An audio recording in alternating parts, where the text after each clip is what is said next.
J'ai décidé de rendre ce témoignage aujourd'hui pour réveiller une femme qui dort parce qu'on lui a dit que la femme n'a pas le droit de parler dans l'assemblée. Moi, je ne suis pas allé à l'école. Quand on dit à la femme de se taire là, c'est se taire. Tu ne dois pas chanter. Ou bien, c'est cela. Prophétiser là même, tu ne dois pas faire. C'est cela. Rentrer dans la foule, prier même pour les tu ne dois pas faire. C'est rendre ministère. Voilà. Si la femme ne doit pas parler là, on doit être comme les musulmans. Parce que chez eux là-bas, là, la femme est l'autre côté, l'homme est l'autre côté. Elle n'a pas le droit même de brancher. C'est comme ça on doit être. Mais si tu me dis de ne pas parler, pourquoi je chante? Je prophétise pourquoi? Je rentre dans le peuple pour prier pour les hommes et les femmes là, c'est pourquoi. Et tant que je n'ai pas prophétisé là, toi l'homme de Dieu, tu es troublé. Bien aimé, ce que je suis en train de dire là, ça peut déranger quelqu'un. Expliquez-nous. Ça peut déranger quelqu'un qui dit que la femme doit se taire. Ça peut déranger quelqu'un. Mais moi je sais de quoi je parle. Prêcher en réalité, qu'est-ce que c'est? C'est aussi parler de la part de Dieu, c'est rendre ministère. Mais prophétiser, qu'est-ce que c'est? C'est la même chose là. C'est rendre ministère, c'est parler de la part de Dieu. Le Seigneur a parlé, il dit quoi? Qu'elles se taisent dans les assemblées. Le Seigneur voulait parler de quoi? Réellement. Qu'elles arrêtent de bavarder. Parce qu'en ce temps-là, les femmes se mettent du désordre dans la maison de Dieu. Et notre Dieu, c'est un Dieu d'ordre et non un Dieu de désordre. Le Seigneur demandait aux femmes de se calmer. De ne pas apporter du trouble dans la maison du Seigneur.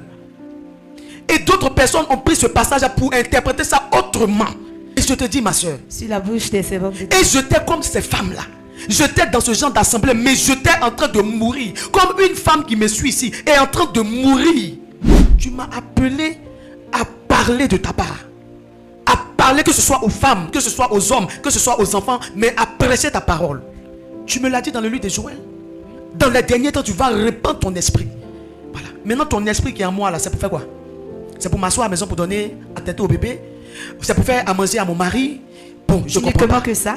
Uniquement que ça. Il n'y a pas de distinction. Tu es une femme, le Saint-Esprit t'utilise puissamment. Tu es un homme, le Saint-Esprit t'utilise puissamment. Tu es un enfant, l'Esprit de Dieu t'utilise. Il n'y a pas de mesure. Dieu est capable d'utiliser l'âne pour parler. S'il est capable de susciter des enfants à la mamelle, s'il est capable de prendre une pierre pour le louer, comment on peut mépriser la femme comme ça? Comment on peut rabaisser la femme comme ça? Lorsque le diable utilise ces femmes dans la sorcellerie, le diable les utilise à d'autres fins. Qu'est-ce qu'on dirait? Oh ma soeur, c'est à eux qu'on va poser la question. Satan ne demande pas permission, il prend tout. Maintenant la femme qui prend pour détruire la vie des hommes là. Maintenant si Dieu aussi utilise les femmes pour gagner là, ça fait quoi? C'est cela la question qui est posée. Donc je suis venu dire aux hommes, laissez-nous travailler. Quand on va arriver là-bas, là, Dieu va nous dire. Si il m'a utilisé pour gagner tout un peuple et qu'à la fin il me jette parce que j'ai gagné un peuple, il va me le dire. Mais pour l'instant, laisse-moi travailler. Pourtant, le Saint-Esprit se révèle à toute chair. Que tu sois homme, que tu sois femme, que tu sois enfant, le Saint-Esprit se révèle et il utilise qui il veut. Qui il veut. J'exhorte les femmes. Femmes, lève-toi. Le réveil que tu vois là, ça va commencer par nous. La femme.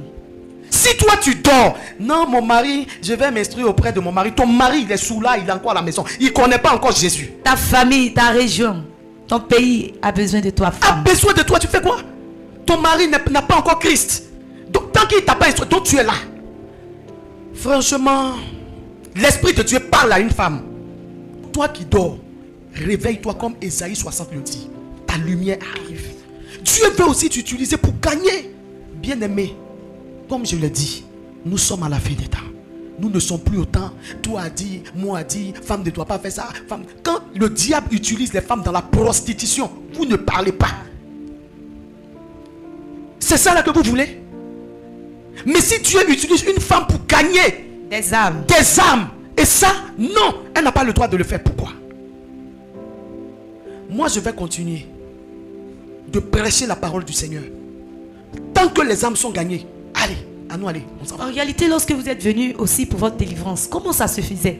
Quand les femmes prient, qu'est-ce qui se passait réellement? Est-ce que le Saint-Esprit n'agissait pas ou n'agit pas lorsque elles ordonnaient aux esprits par le Saint-Esprit de libérer les corps? Qu'est-ce qui se passait? C'était très puissant, ma soeur.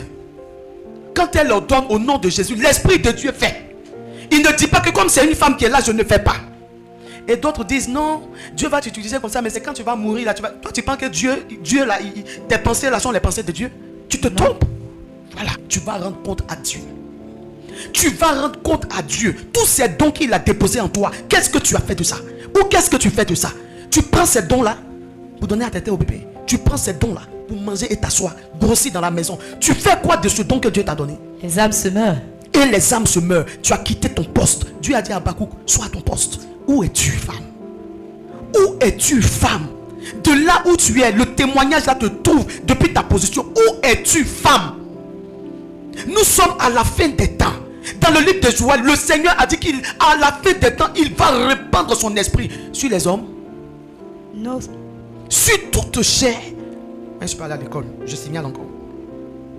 Sur toute chair, là, ça veut dire quoi?